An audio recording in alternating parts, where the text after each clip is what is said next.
Number 13 is asaktihi, which means detachment. Being detached. This is a heavy-duty virtue which is specific to families, householders, parents, etc. Because as householders, we justify the opposite. So I'll play through this.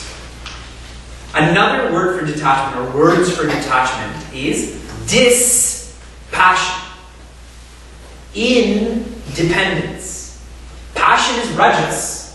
Passion is a form of holding on, so not holding on. Dependence nobody wants. We want to be financially independent, we want to be emotionally independent, we want to be physically independent. That's what this word means, independence.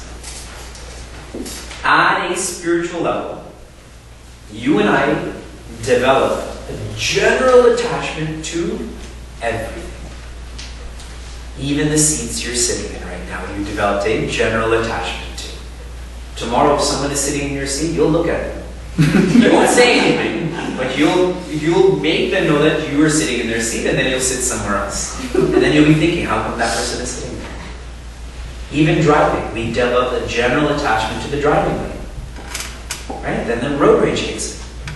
On a plane, both people are entitled to that armrest. Right? But it's just this constant fight. Instead of the joy of flying, and I don't even know this person, but I'm going to try to squeeze as much. I hope they fall asleep, then I'm going to push them off and hold on to that. We just develop a general attachment to everything, to everyone. What Swami Chinmaya taught to his students, he said, when you go to someone's house, tell them that you've come to leave. Very beautiful message. That way you're clear about this relationship, and they're clear about this relationship too.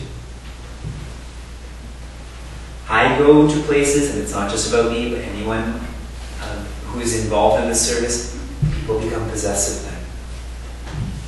At one place I stayed, that person didn't allow anyone else to offer bhiksha. I am going to offer all bhikshas while you're here.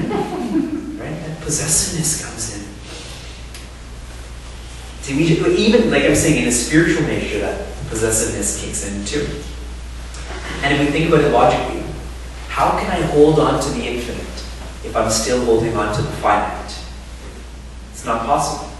How can I hold on to sorrow while holding on to hold on to joy while I'm holding on to sorrow? Only one person can do that. That is the Guru. The Guru is holding on to the infinite and has come back and is reaching a hand out to you and I and say, come. I have discovered the truth. You come too. And we are great disciples. We say, you come back. Let go over there, hold on over here. But you and I can't do both. We're not a guru. And to this point then, one is infinite or not. Being a really big number does not mean it's infinity.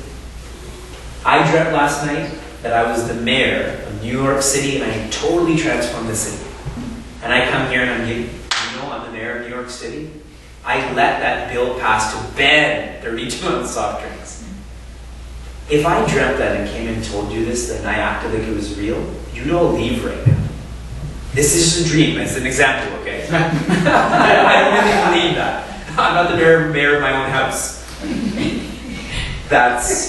It's laughable. Because in my dream, and I'm pretending like it's real. So in the same way, if you and I talk about how great we are in the finite, if it's not infinite, it's laughable. The big number is not infinity. At a relationship level, really important. The best service we can offer to every relationship, 360-degree relationship, above, middle, below, left, right, front, back, is to not depend on anyone. Because when we start to depend on someone, we're actually doing them a disservice. Swami Chinmaya says, don't keep the key to your happiness in someone else's pocket. They'll lose it, they'll abuse it, they'll misuse it. You keep your happiness in your pocket. Best service. If my wife and I are happy, how can we not continue with our marriage? But as soon as I practice unhappiness, and it is practiced, half of our strength is gone. If we both practice unhappiness, there is no strength there. We will continue to falter. And a way to think about this is, and we have to keep an open mind to this, we were happy before we got into the relationship, which means we can be happy even after the relationship. When someone dies, we get totally lost in that death. But we knew how to be happy while they were alive, and if we really love them, we will learn, or should be practicing how to be happy even when they're not there. I'll give you an example. If I die today, or if tonight, tomorrow I want you to continue with this yet. Find a recording, listen to this yet. That's what I would want. Any healthy human being would want their family, friends to be happy, correct? But what do we do when someone dies? The exact opposite. And we're not crying for them, we're crying for ourselves. Now you can't cook for me. Now I can't see you smile. Now I have to do all of this work. It comes back to me. Why? I became dependent on you. Independence is what is being shared here. In independence, I am full. I don't depend on anything or anyone, which means I can give you fully. If I'm not full, I can't give you anything. If I'm a beggar for happiness, who am I to give you happiness? Financially, it doesn't make sense. Happiness is the same way. When one practices independence, they see the full picture so they can give full advice. That's why the coach makes decisions and not just the point guard or the center. They only see a limited sphere of that field. That's why in hockey, right now, there will be coaches above the ice who are telling the coach on the ice what to do, what's happening, and so on and so forth. Aerial views, traffic, aerial views, so you can give full advice. Don't go down this route, go down this route. In independence, one is fully objective, so one can be fully unconditional. If I'm not objective, I put my conditions in there. A really strong field that is now growing in the legal field, it's called ADR. Alternative Dispute Resolution. Who do they call? People who don't have any conditions on either party. They're objective. This is good for you, good for you. This is what you should do. Husband and wife not getting along, go to a counselor. They want the best for both. They're not lost in either. A great tragedy with psychiatrists is often they assume their patient's problems and they suffer because of it. Anyone in that service field, guidance counselors, certain pediatrics, but if one suffers that too, then they can't help out, can they? If I'm drowning and you jump in and you don't know how to swim, what are you doing? Stay out. Learn how to swim, then come in and save me. Otherwise, both of us do. One can be fully unconditional. Mothers start out like this, unconditional. Their children don't have egos, so the mother and father don't have any expectations on that child. But as the child grows up, ego gets assumed, manifests, then the conditions start. You're my son, make sure you sit properly. Behave like this. Why did you do this? And on and on and on. And then it keeps growing. You have to go to this school, you have to marry this person. That whole unconditional is gone. Because now the mother, parents, their happiness is dependent on their child. It's not good for the parents, it's not good for the child either. Every time I left Niagara Falls to come to Western, my mother cried. For 4 years. She cried. She knew. Why? I'm going to get an education. I'm not going there just to hang out. But see, the dependency. This is a little bit different because obviously both parties are more mature and going for an education. But this is how it plays out at dependency. Think about what attachment does to us. And I specifically mean this to householders because we will justify to the end that it's love. In love, there are no conditions. In love, it's not what I get, it's what I give. I can only do that if I'm full, if I'm objective, if I'm independent. How to practice this? Why we find it so difficult to detach from beings is because we don't know how to detach from articles. There are three things that you and I get lost in: articles, beings, and circumstances. A, B's, and C's of life. And because I'm lost in the A, B's, and C's, what do I forget? The D, which is the divine. With articles, when I become dependent on articles, it's called an addiction. It could be to cocaine, it could be to Coca-Cola, it could be to coffee. I'm not addicted to coffee. Don't drink any tomorrow. Let's have a chat about how your day went. The word habit. If you remove H, what remains?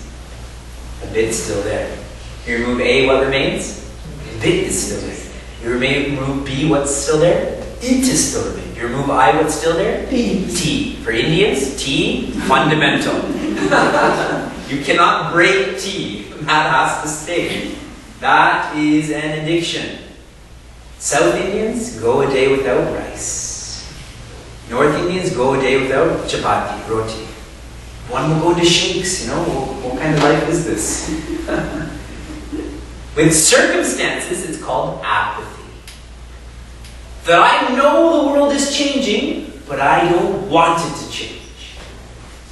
Right? I know it's October and snow will begin. And when the first snowflake comes, my first tear. That's apathy. I know that the weather's going to change, but I don't want it to. And I act like it's not going to. And with beings, it's called attachment. You and I don't know how to be independent of articles, which is why we don't know how to be independent of beings. Swami Shantananda says about Indians, he says, we live poor and die rich.